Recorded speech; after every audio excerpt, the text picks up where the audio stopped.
The Galactic Council had classified Earth as a Class 12 Deathworld, the highest danger rating in their extensive database. When the survey ship Velshara entered orbit, every crew member donned their full environmental protection suits, triple-layered, temperature-regulated, and equipped with enough filters to process the atmosphere of a gas giant. Every crew member except Nicole and Ivan. "You're absolutely certain about this?" asked Commander Zrixtail, his 4 eyes blinking in asynchronous concern behind his helmet's faceplate. The insectoid officer watched as Nicole pulled on what appeared to be recreational footwear, and Ivan adjusted his primitive cloth shorts. "Commander, we've told you 3 times already," Nicole said, tying her sneakers with practiced ease. "We're from here. This is home." Ivan grinned, slinging a small backpack over his shoulder. "Besides, it's summer.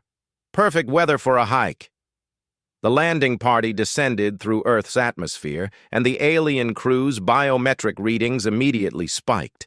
The ship's sensors screamed warnings about toxic oxygen levels, dangerous radiation from the local star, and the presence of billions of microbial life forms in every cubic meter of air.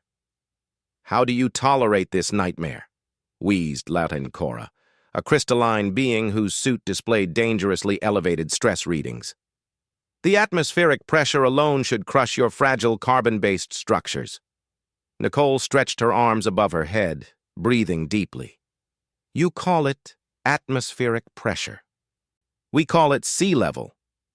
The group made their way through what the humans called a forest, a designation that seemed woefully inadequate for the towering biological structures that reached toward the sky.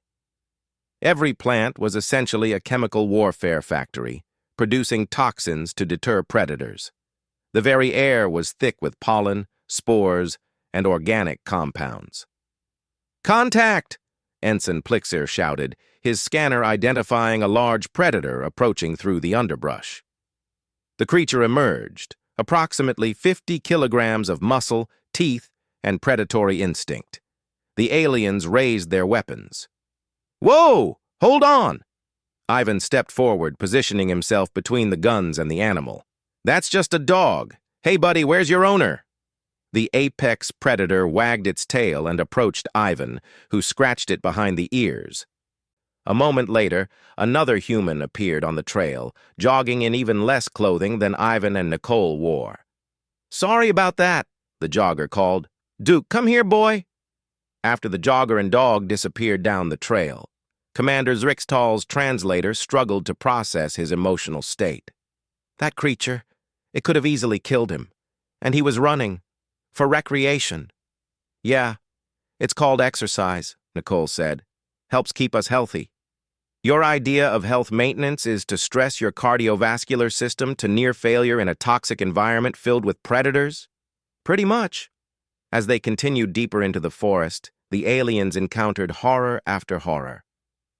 They watched in disbelief as Nicole casually swatted away an insect, an arthropod that their scanners identified as carrying multiple diseases and possessing a venomous stinger. "It's just a wasp," she shrugged. "Annoying, but harmless if you don't bother them too much." Lataintcora's crystalline structure vibrated with distress. "Your classification of harmless is deeply disturbing." The trail led them to a clearing where a body of water stretched before them. The scans were immediate and alarming.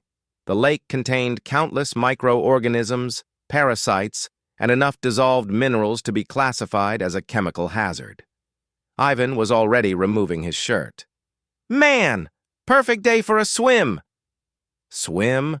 Commander Zrixtal's translator actually produced feedback static. "That water is a biological warfare soup." "There are at least 47 distinct pathogens that could—" Nicole dove in first, surfacing with a laugh. "Come on, Commander, the water's great."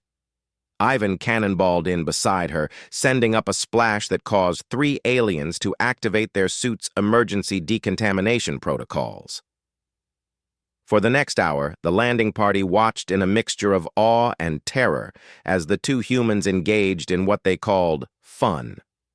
They swam in the pathogen-rich water, consumed food items that hadn't been sterilized, and at one point, Nicole actually fell and scraped her knee on a rock. "You're bleeding!" Ensign Plixer rushed forward with a medical kit.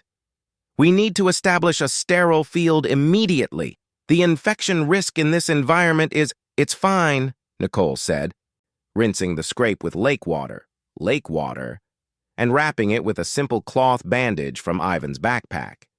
"I've had worse. Remember when I wiped out on my bike as a kid? That scar on my elbow?" "You sustained previous injuries and survived?" Lieutenant Cora's confusion was reaching critical levels. "Well, yeah, that's kind of how childhood works." As the sun began to set, exposing them to even more stellar radiation that the alien suits desperately filtered out, the group made their way back to the landing site. Commander Zrixtal compiled his report with trembling manipulator appendages. That evening, aboard the Velshara, the alien crew watched through the view screen as Nicole and Ivan joined other humans for what they called a barbecue, the act of deliberately burning biological matter and consuming it while sitting outside, unprotected under an open sky. "I'm updating Earth's classification," Commander Zrixtal announced. "Class 12 is insufficient. I'm recommending a new category, Class 13, reserved exclusively for humanity's homeworld." "They're insane," Lieutenant Cora whispered. "Beautifully, terrifyingly insane." Ensign Plixer nodded slowly. "Did you notice? When that human fell and injured herself, she smiled. She damaged her structural integrity on a world that's actively trying to kill her, and she smiled." Commander Zrixtal watched as Ivan and Nicole laughed with their fellow humans, completely at ease in an environment that would kill most galactic species within hours. "It's not that Earth is trying to kill them," he said quietly. "It's that Earth already tried, for millions of years, and humanity won." Down below, Nicole raised a bottle of fermented plant matter, another toxin humans consumed recreationally, in a toast. "To Deathworlds," she called out. "To Shorts," Ivan added, and the gathered humans erupted in laughter. Commander Zrixtal added one final note to his report. "Recommendation: any species planning to invade Earth should reconsider.